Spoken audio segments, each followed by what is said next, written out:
ఇంట్లో దవడపాలు కూడా దానివేగా. సారీ అండి.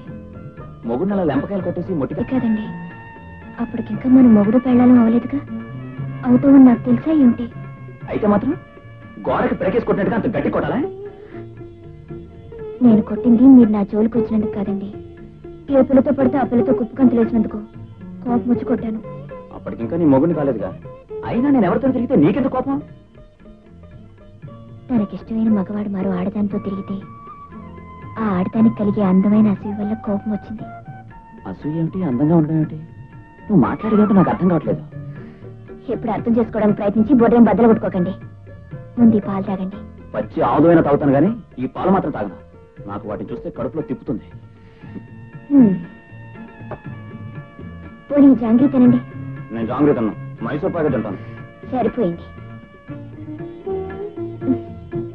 ఇదేం బాగలేదు. ఏమిటి, మైసూర్ పాక? కాదు, మన పెళ్లి జరిగిన పద్ధతి. అదేమిటండి, చక్కగా పెద్ద పందిట్లో అందమైన మండపంలో పురోహితుడు 10 మంది పెద్దలు ఉండగా పద్ధతిగానే జరిగిందే. ఒకవేళ పురోహితుడు మంత్రాలు ఏమైనా తప్పు చదివాడా? నేనేం మాజీ పురోహితున్నా మంత్రాల్లో తప్పప్పుడు తెలుసుకోవడానికి? నేననేది ఇలా పెద్దవాళ్ళు నిర్ణయించిన పెళ్లి హఠాత్తుగా చేసుకోవడం బాగలేదంటున్నాను. మనకు జరిగింది పెళ్లే కాదంటాను. మరి పెళ్ళని దేన్నంటారు? చక్కగా ప్రేమించుకుని లెటర్స్ రాసుకుని రొమాన్స్ నడిపి ప్రేమలోని థ్రిల్ అనుభవించి అప్పుడు చేసుకునేది పెళ్లి. సర్లేండి, ఎలాగో జరిగిపోయింది కదా, ఈ జన్మకి పెళ్లితో సరిపెట్టుకోండి. వచ్చే జన్మలో మీరు చెప్పిన టైప్ లోనే చేసుకోండి. ఆగక్కడ ఏంటిది పురికేసి బలి పాకినట్టు మెల్లిగా పాకుతున్నాం? అలాగూ వచ్చే జన్మ లేదు, పై జన్మ లేదు. ఈ జన్మలోనే మనం కొంతకాలం పెళ్లి కానట్టే ఉండి ప్రేమించుకుని మొగుడు పెళ్ళాలవుదాం. ఎలా ఉంది ఐడియా?